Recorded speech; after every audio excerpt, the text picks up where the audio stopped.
Swayam Prabha. Digital India. Educated India.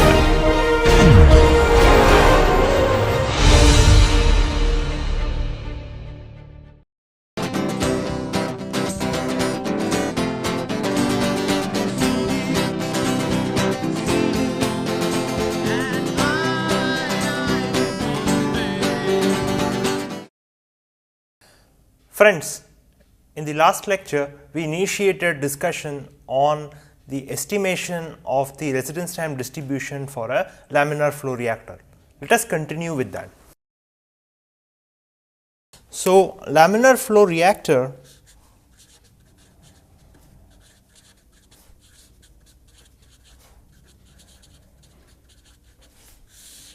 is essentially a tube through which a fluid is flowing, and let us say that the volumetric flow rate with which the fluid is actually flowing through the reactor is V naught, and if the length of the reactor is L, then the velocity profile of the fluid in the radial direction will be parabolic with maximum velocity at the center, and all the other fluid streams which is flowing at any other r location will be smaller than the maximum. So, this is r equal to 0 and this is r equal to capital R, which is the radius of the cylindrical tube. So, the maximum velocity will be at the center. So, the parabolic velocity profile, as we saw in the last lecture, is actually given by u at any r location is 2 times the average velocity in a cross section, or the cup mixing velocity in a cross section, multiplied by 1 minus r by r the whole square, and that is equal to 2 into V naught, which is the volumetric flow rate with which the fluid is actually flowing through the reactor, divided by the cross sectional area pi r square into 1 minus r by capital R the whole square. So, that is the dependence of the velocity in any radial position with respect to the position. Now, we said that the time that is actually taken by different fluid streams in different r location is going to be different, because the velocity with which they are moving through the reactor is different. So, therefore, the time that they would take, different fluid elements at different r location would take in order to traverse from the entry to the exit of the reactor will be tau divided by 2 into 1 minus r by capital R the whole square, where tau is actually given by V volume of the reactor divided by the volumetric flow rate, which is essentially the space time of the reactor. So, now let us look at a particular cross section.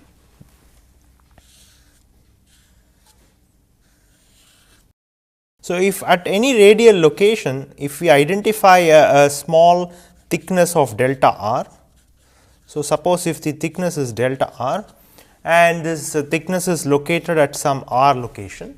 So, the inner radius will be r of this element and the outer radius will actually be r plus delta r, and the diameter is given by 2 r, where r is the radius of the tube.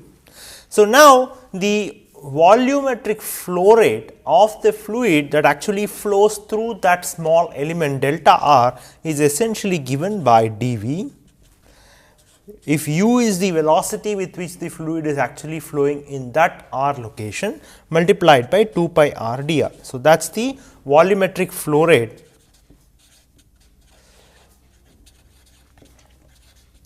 of fluid flowing in delta r. So, that is the volumetric flow rate. Now, what is the fraction of the total fluid that actually flows through that small element delta r? So, that fraction of fluid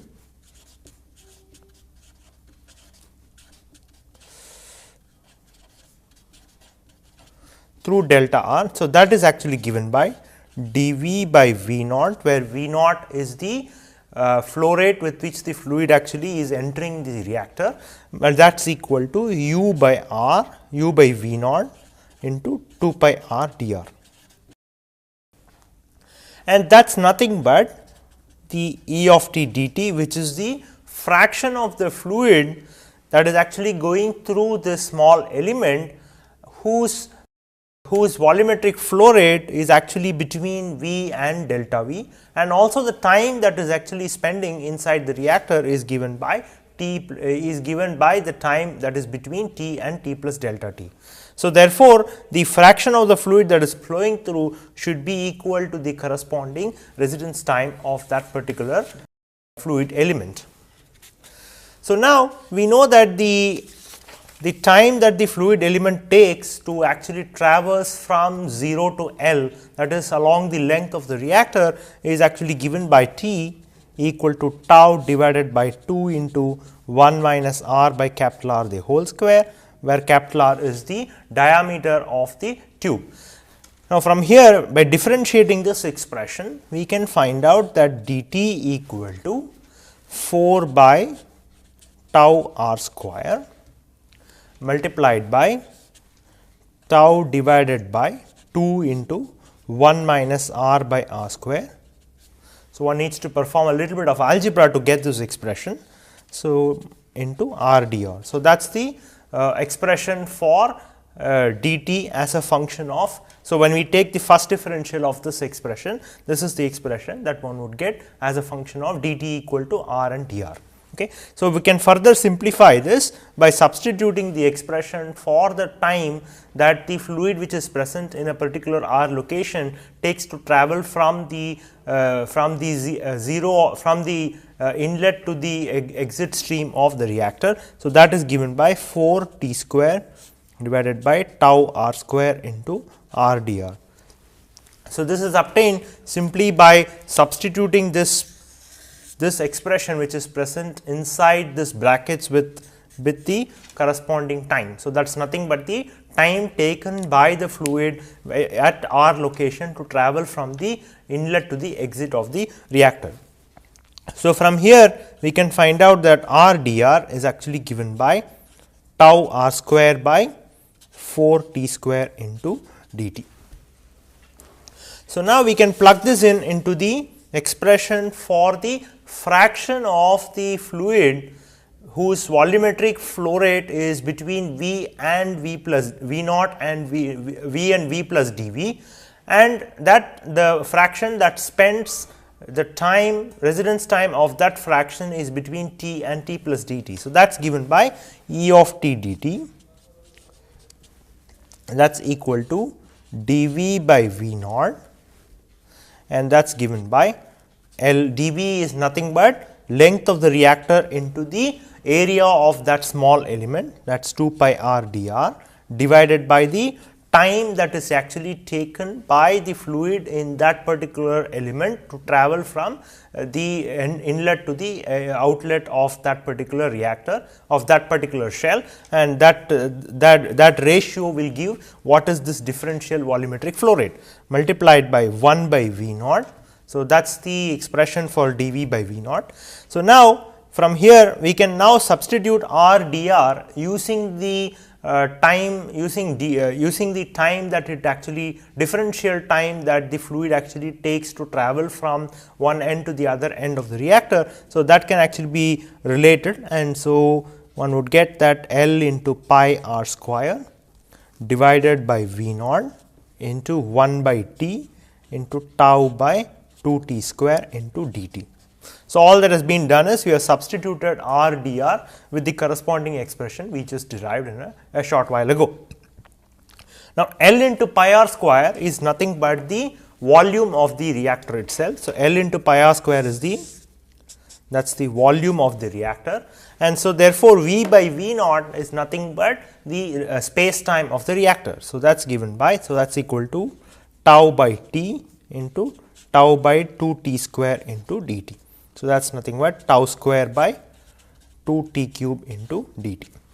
So, Et dt, which is the residence time of the fluid in the fractional time that is actually spent, fraction of the fluid that spends that time t whose residence time is between t and t plus dt is actually given by Et dt, and for a laminar flow reactor that is equal to tau square, which is the square of the space time divided by 2 into t cube, where t is the time that is spent by a particular fluid element at a particular location from the entry to the exit of the reactor. So, therefore, by simply comparing simply by observation, we can deduce that E of t should be equal to tau square by t cube, where tau square is where tau is given by volume of the reactor divided by volumetric flow rate, if we assume that the flow rate is actually constant.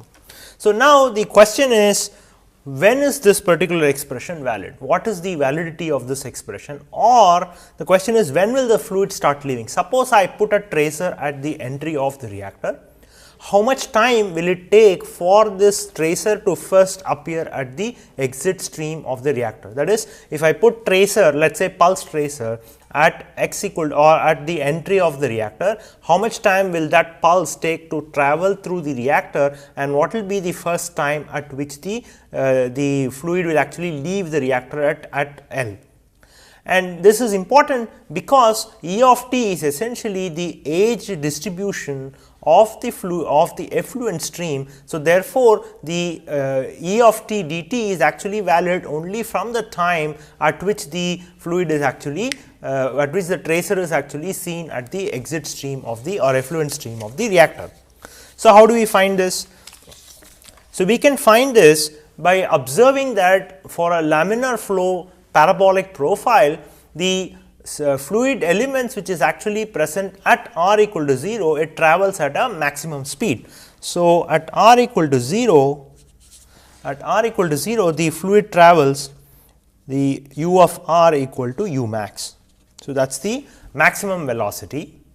So, now therefore, the residence time of the fluid elements which is actually sitting at r equal to 0 or entering the reactor at the center of the reactor would actually spend the least time to travel from the inlet to the exit of the reactor.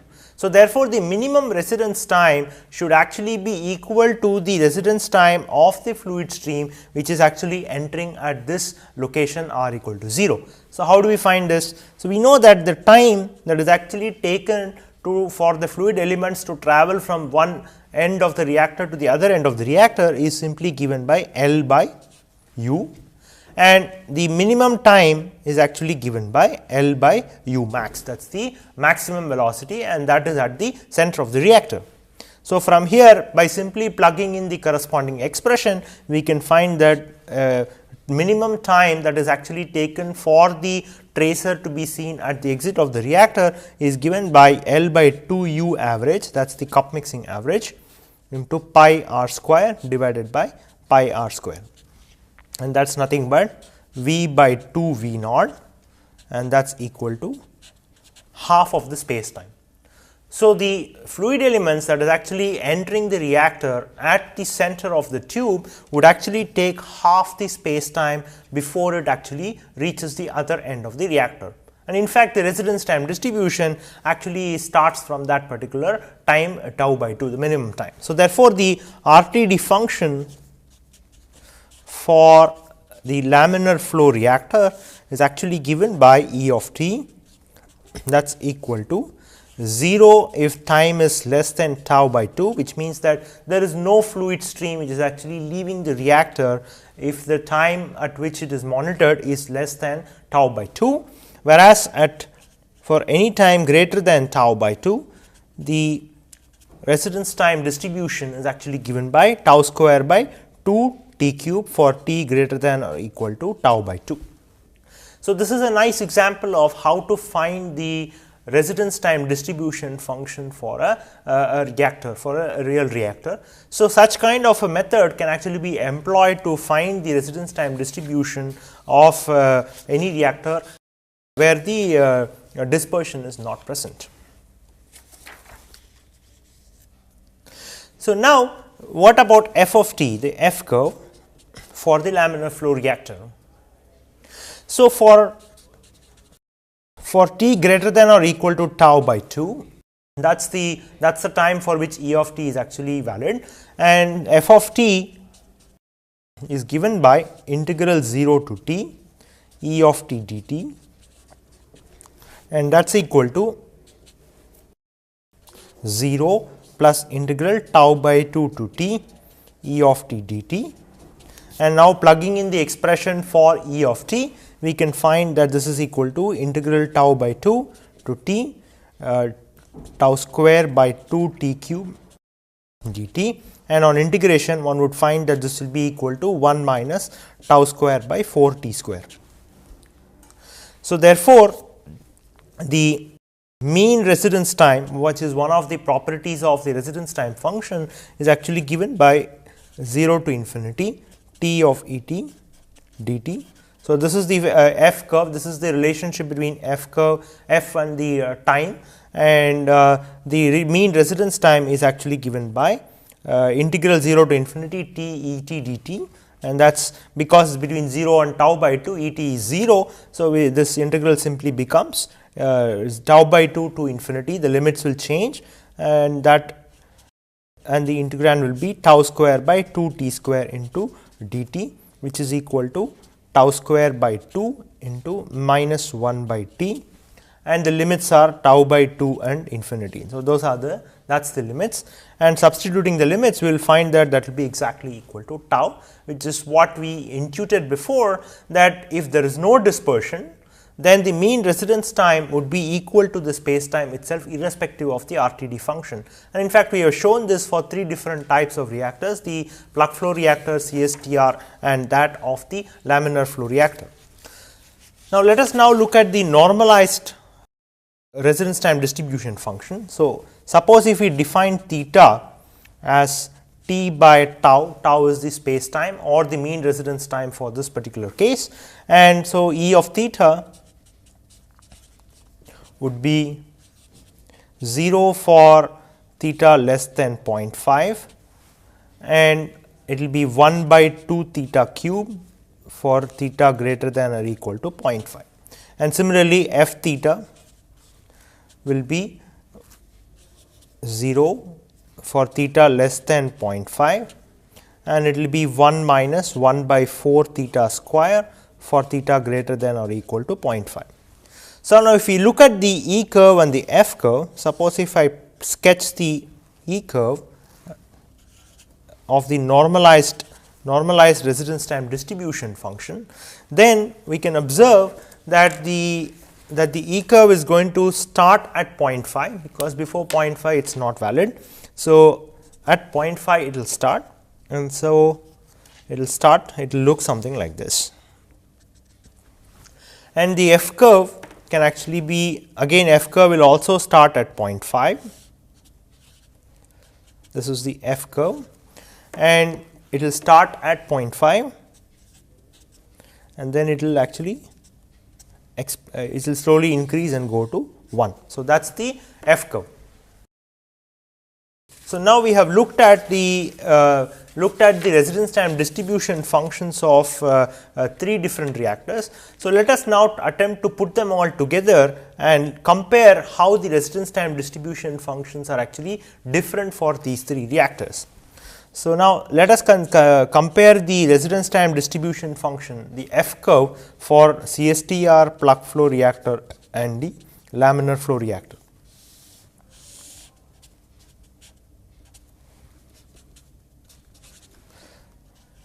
So, if we plot the normalized F curve, then if for a plug flow reactor, the F curve would start exactly at the space time of the reactor. So, therefore, it is exactly at 1, because it is a delta function, and so the F curve will actually be, so that will be 1. Then for a CSTR, that is the F curve that one would get for a CSTR. Now, if you plot for laminar flow reactor, so it starts at 0.5 and it appears somewhere in between the CSTR and the plug flow reactor. So, this is CSTR, this is the F curve for CSTR, and this is the F curve for plug flow reactor, and this is the F curve for laminar flow reactor. So, one can actually experimentally, if one performs the one estimates the F curve and the E curve experimentally from the methods that we described earlier, that is, if we use a pulse or a step input, and one finds out what is the F curve for the reactor, then by simply making a comparison of this chart, one can actually estimate whether the real reactor is close to what type of these three reactors that we have actually looked at so far, that is the CSTR, the laminar flow reactor and the plug flow reactor.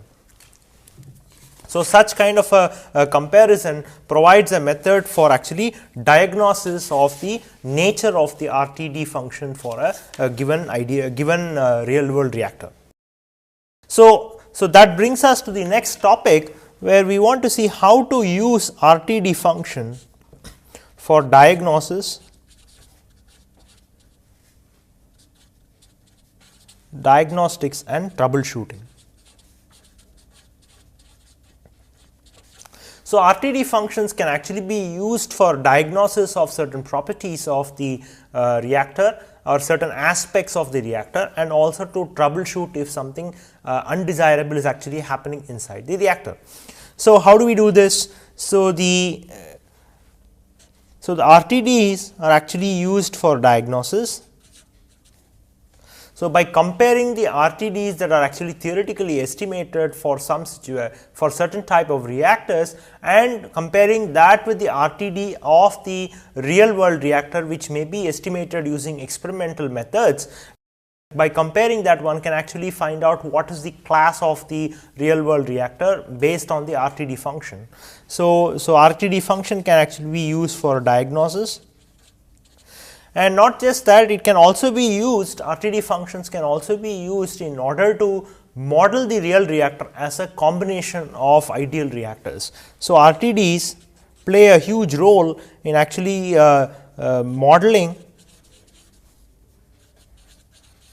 model real reactors as combination of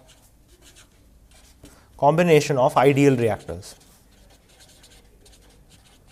So, the RTDs, the residence time distribution function, they play a crucial role in this process as well, in order to model the real reactors as a combination of ideal reactors.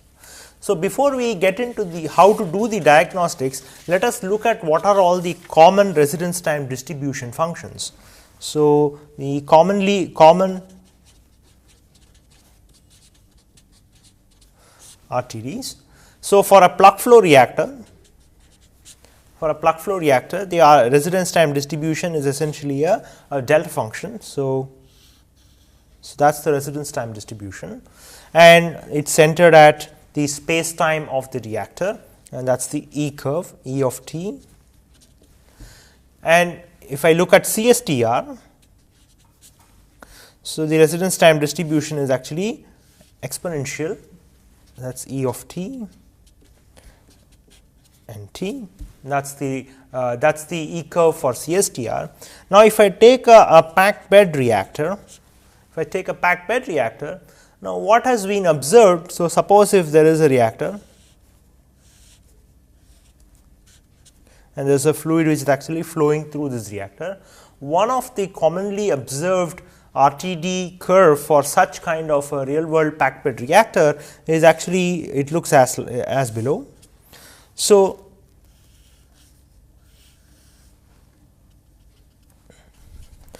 two peaks have been observed. This is one of the commonly observed type of RTD function, where two peaks are observed, and typically the first peak, if there are two peaks and the first peak which actually appears before the space time of the reactor, indicates that there may be channeling in the reactor, channeling or bypassing inside the reactor. So, that is the first peak which appears before the space time of the reactor, and the second one, the second peak which actually appears after the space time of the reactor, that indicates that there may be dead zones which may be present inside the reactor, which does not serve any useful purpose inside the reactor.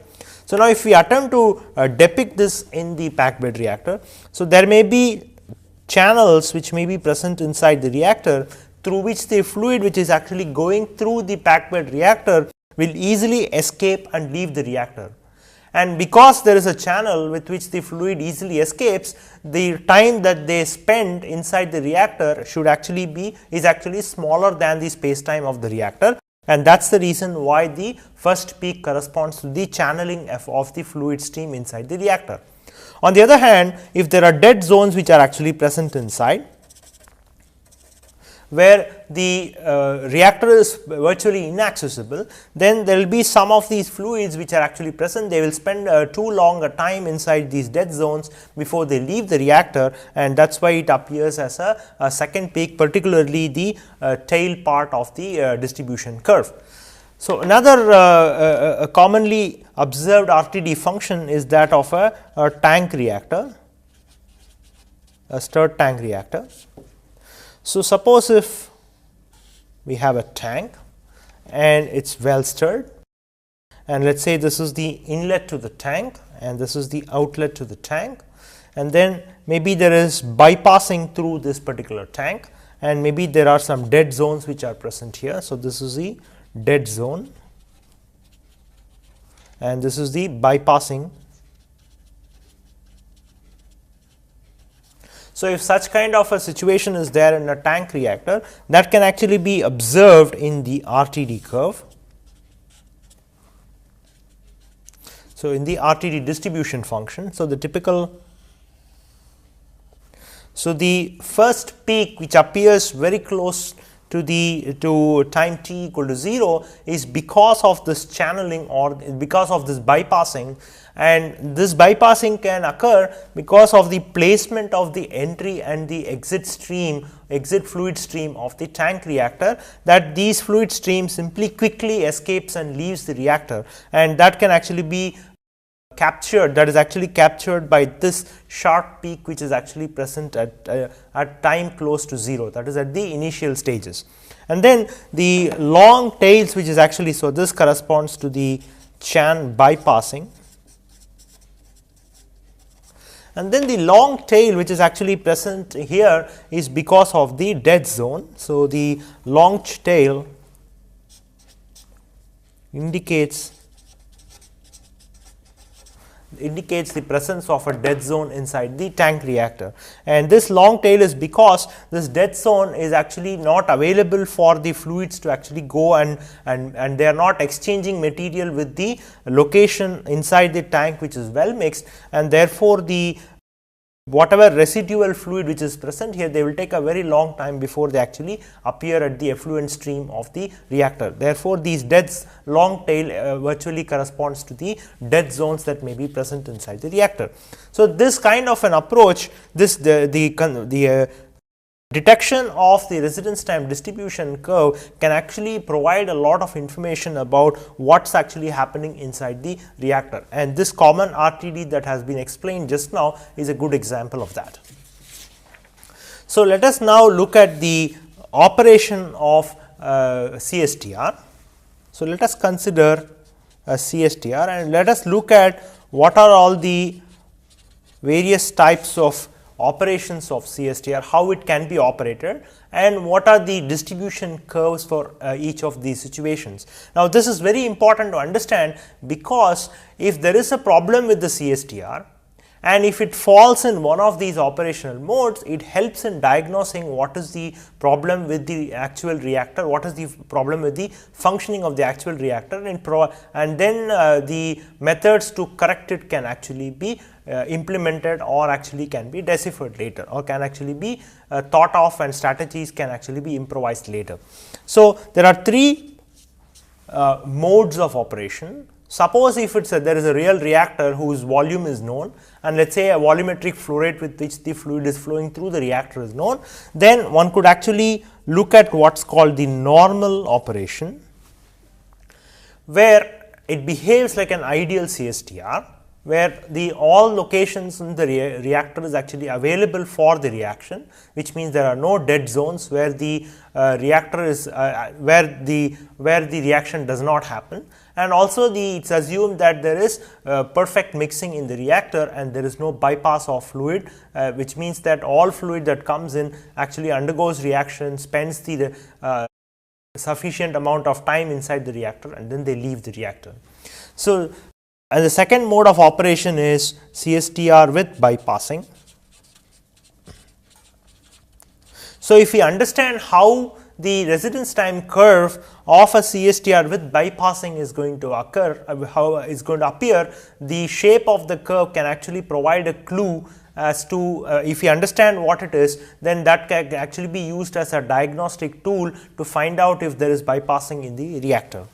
And then the third operation is the with the dead zone. So, now for a well mixed CSTR,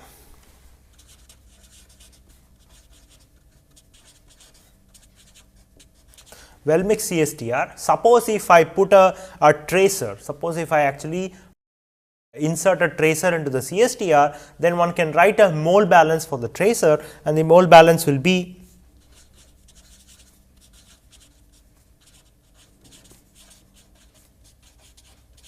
suppose there is a tracer and the mole balance for the tracer will be V into dC by dt, that is equal to minus V naught into C. Suppose if it is a pulse tracer, minus V naught into C, and that should be equal to dC by dt to minus 1 by tau into C. So, that is the mole balance for the tracer, and by integrating this expression one would find that C of t is equal to the initial total concentration of the tracer C t naught into exponential of minus t by tau. And we know that the RTD function for this reactor is actually given by the RTD function is given by 1 by tau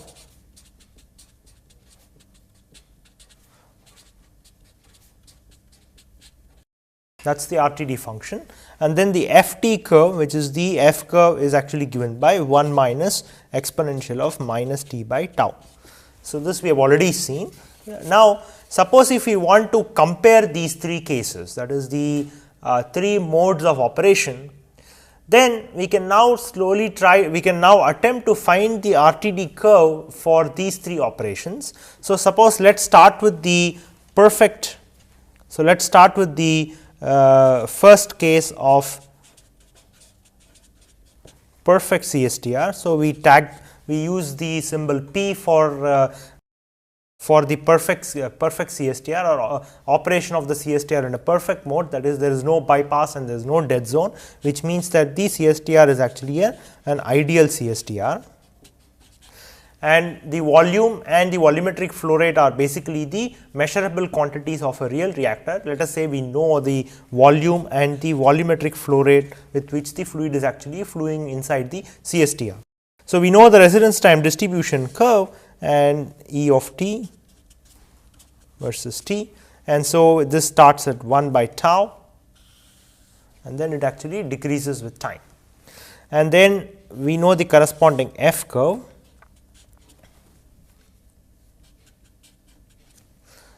that is an exponential increasing function, and then it goes all the way up to 1. So, this is the F curve and the E curve for a CSTR. So, now if the residence of the space time of the reactor tau, if that is very large, then the decay of this exponential curve and the corresponding concentration curve is actually going to be extremely slow, which means that if the space time is large, then the tracer actually spends a lot more time inside the reactor, and therefore the decay of this E curve as a function of time is going to be very slow. On the other hand, if the space time is very small, then the amount of time that the tracer spends inside the reactor is going to be very small, and therefore the E of t and the time curve is going to have a sharp slope at small times, and which means that it is going to decay faster. So, now let us look at the second case of bypassing CSTR operation under bypassing conditions. So, suppose we look at suppose we consider a CSTR where bypassing is known, that bypassing is present. So, we refer to that as BP. If VB is the volumetric flow rate of the fluid which is actually bypassing the reactor. So, that is the bypass volumetric flow rate.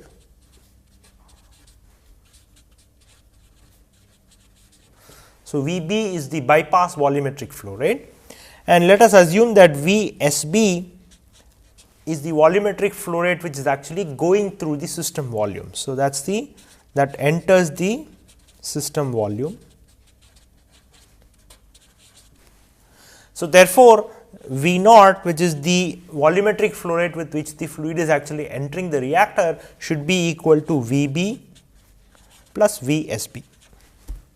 Now, if we assume that Vs is the volume of the tank, then we know that VSB is actually less than V naught, because it is only a fraction of the total volumetric flow rate with which the fluid is actually being pumped that goes into the reactor.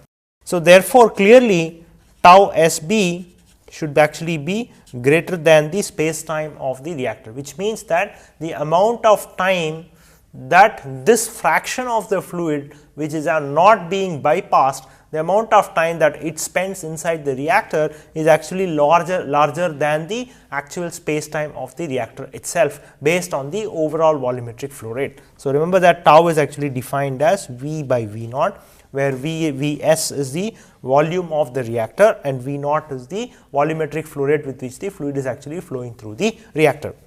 So, therefore, because this tau SB is greater than tau, the CT, the concentration curve, and the E curve, they are going to decay very slowly.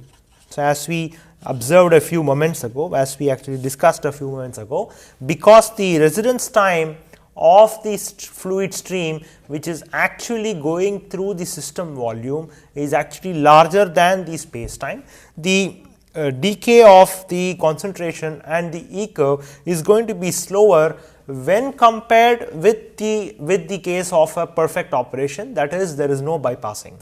Okay. So, in a similar fashion, now we can actually look at what is the possible residence time distribution under this condition. So, what is the possible? So, various possible residence time distributions have been considered, and one of the possible distribution is that it will be VB divided by V naught into delta T minus 0. That means, this is the component or a fraction which is actually bypassing the reactor and leaving the fluid stream very soon after it actually enters the reactor. That plus VSB square divided by V into V naught, that multiplied by exponential of minus T by tau SB. So, that is a possible residence time distribution function that actually describes the residence time distribution of a CSTR, which is actually operated along with a bypassing of some part of the fluid stream that enters the reactor. So, now the system can actually be depicted in the following way. So, suppose if this is the CSTR and this is the inlet stream, and if there is a bypassing of the fluid stream in the CSTR, then this can actually be depicted as in the following cartoon. So, suppose if here is a tank, and if let us say that the inlet fluid stream is actually split into two parts, where there is a bypassing component VB, which actually goes and directly joins the exit stream, and only a fraction of the fluid stream, fraction of the inlet fluid stream actually, which is VSB, the volumetric flow rate VSB, actually enters the CSTR and participates in the same volume which is available otherwise, and leaves the reactor. So, this is the SB and it leaves the reactor. In otherwise same volume, the amount of the volumetric flow rate of the tracer that actually enters the reactor is VSB, and then VSB is what is actually leaves.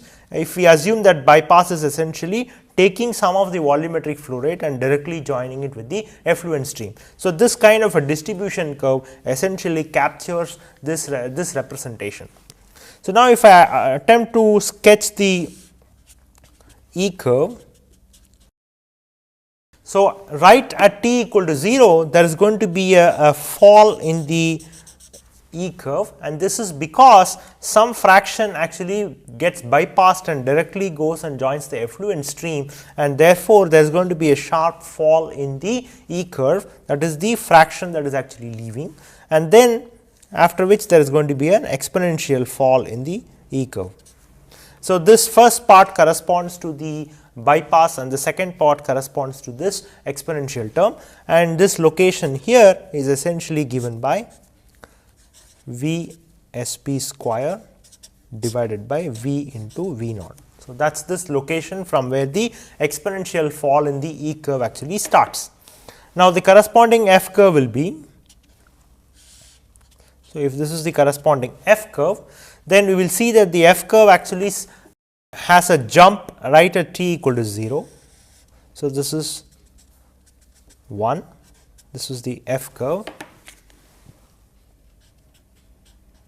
So, there is a jump right at the at t equal to 0, and the jump actually occurs up to V b divided by V naught, which corresponds to the bypass, the fraction of the inlet volumetric flow rates, the fraction of the inlet stream which actually gets bypassed and leaves the effluent stream immediately, and that is reflected in the F curve and also in the E curve. So, the important message from here is that an E curve and F curve, if actually measured experimentally, can indicate whether there is a bypass in such kind of a system. So, the third mode of operation is what happens if there is dead volume which is present inside the tank reactor, inside the CSTR.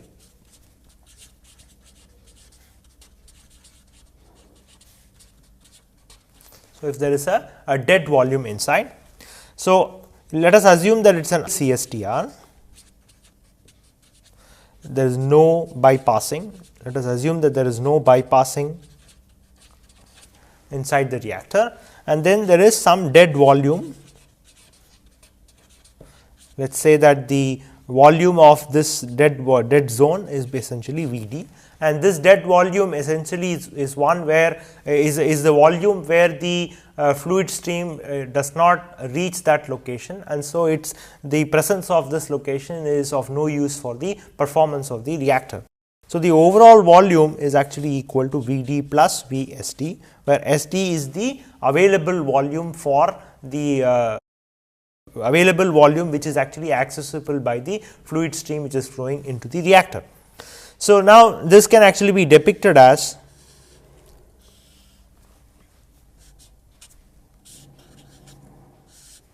so there may be some zone below which is actually a dead zone, where the fluid stream actually does not access this location, and then there may be an exit stream through which the effluent stream through which the fluid that enters actually leaves the reactor.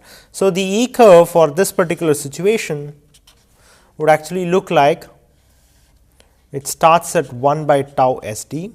So, remember that the accessible volume is V S t, which is smaller than the actual volume of the reactor, and for the same flow rate, if it was conducted and under perfect conditions, there is no dead volume, then the tau S t, which is the space time of the reactor for the fluid stream which is actually accessing the non dead volume space in the reactor. So, that will actually be smaller than that of the actual space time of the reactor V by V naught. And as a result, the exponential curve, the C curve and the E curve is going to decay faster than if it were to be conducted under normal perfect operation, and the corresponding F curve would be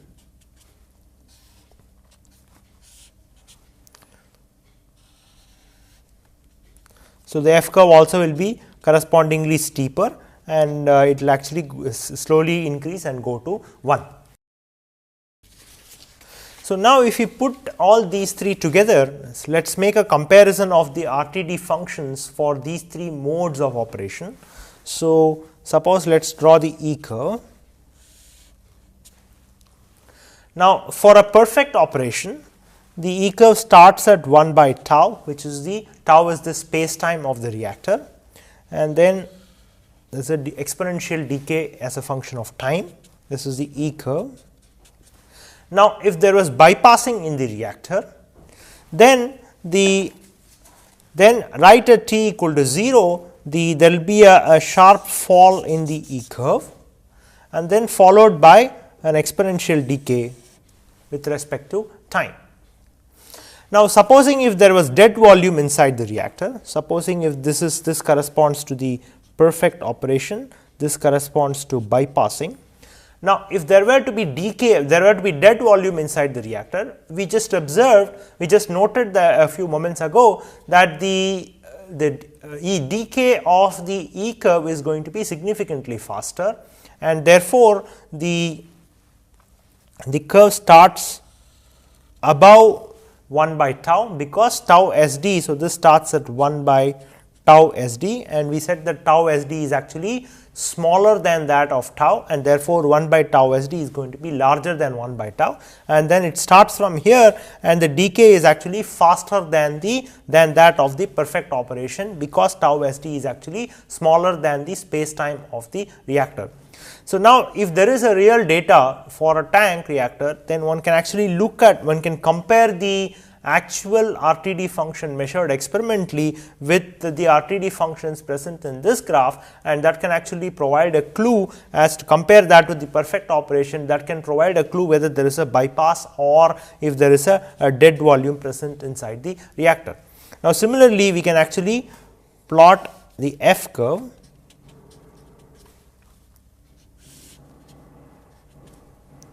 So, for a perfect operation, that is the kind of behavior, that is the perfect operation, and then for bypassing, there is a jump right at t equal to 0, that is the kind of behavior for bypassing, and the bypassing, the curve starts exactly at Vb by V naught,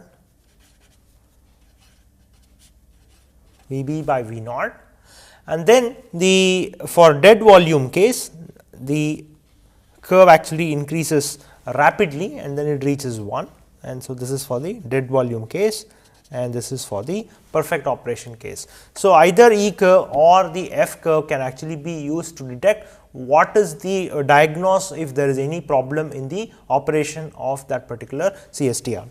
So, therefore, the recipe is that if the volume of the reactor and the volumetric flow rates are known. So, volumetric flow rate can actually be measured, and V is the volume of the tank. So, one can actually compare ET and FT, F curve of ideal reactor. So, ideal CSTR, that is the perfect operation, and you can compare that with experimentally measured E and F curve. So, I put a subscript E for experimentally measured. So, one can actually compare the experimentally measured RTD functions with the RTD functions of the ideal reactor, and that can be used to diagnose the presence of the bypassing or the presence of dead volume inside the CSTR. So, next let us look at the let us look at these three operations for a tubular reactor.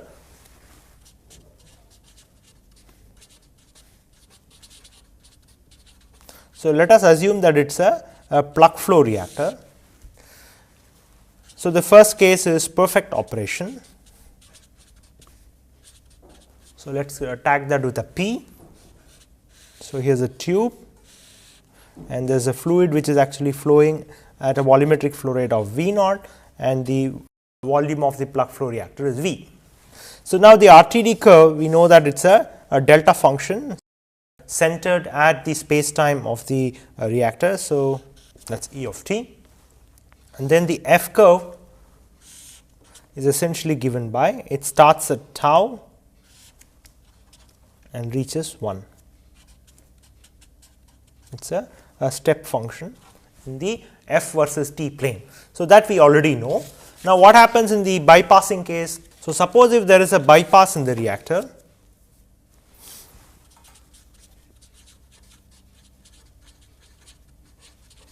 suppose if there is bypassing in the reactor. So, if I tag that with BP, then that can actually be depicted as, suppose if V naught is the volumetric flow rate with which the fluid is supposed to enter the reactor, and if this is the reactor, and that is the final effluent stream volumetric flow rate, then a fraction of the fluid is actually bypassed, and so we can represent that using by actually taking some part of the feed and directly connecting it to the effluent stream. So, that is a depiction of the bypassing in the reactor, and VSB is the volumetric flow rate with which the fluid is actually flowing through the reactor. Now, the residence time distribution for this kind of a system can actually be written as, will actually have two peaks. So, the first peak will actually appear very close to time t equal to 0, and this is because of the bypassing of the fluid. And then there will be another peak which will appear much later, and that is because of the fluid that is actually flowing through the plug flow reactor. And the residence time, the space time of the reactor will actually appear somewhere in between. So, this is the E curve, and so the first peak is due to bypassing. The first curve is actually due to bypassing, and the second curve is actually due to the material through the reactor.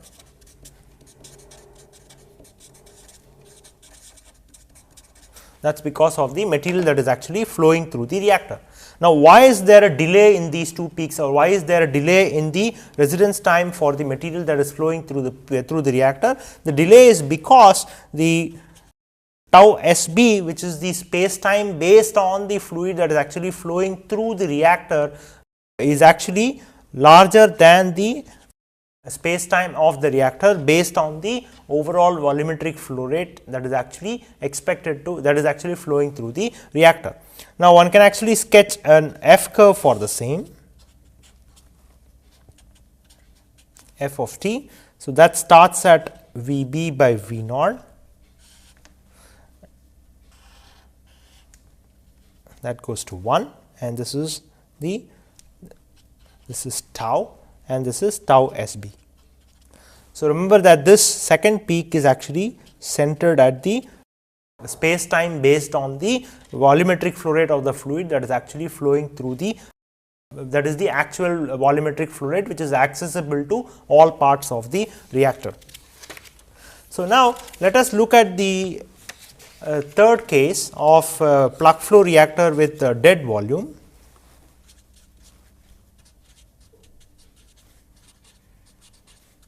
With dead volume, we tag it with dV, and suppose if the volume of the fluid, volume of the reactor which is actually not accessible to the fluid is given by Vd, then the total volume is Vd plus St. So, this is the dead volume. So, that is the dead volume, and typically this happens because there will be recirculation of the fluid at the entry locations in the reactor, and that causes the inaccessibility of those regions for the fluid stream, and that can virtually be called as the dead volume inside the reactor. So, that can actually be depicted as, so if this is the volume of the reactor, V naught, Vst, that is the dead volume which is removed from the reactor, and that is the volumetric flow rate with which the fluid is actually entering and leaving the stream.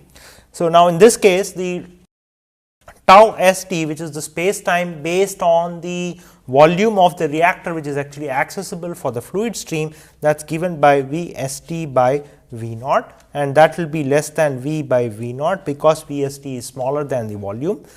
Smaller than the total volume of the reactor, which is, and V by V naught is nothing but the space time. So, in this case the tracer will actually actually leave the reactor early, because some part of the reactor is actually inaccessible, and so the space time is actually the actual space time based on the volume which is available in the reactor is actually smaller than the actual space time of the reactor. And so the E curve would actually look like, there will be one delta function, and that will actually be centered at tau st, and the space time will be much later, that will be the E curve, and similarly the F curve will be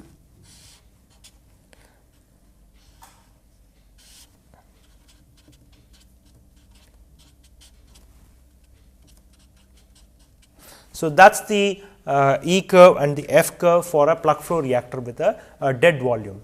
So, what we have seen in this lecture is looking at the different RTD functions for different operations of a CSTR and the different operations of a plug flow reactor, and we will continue from here in the next lecture. Thank you.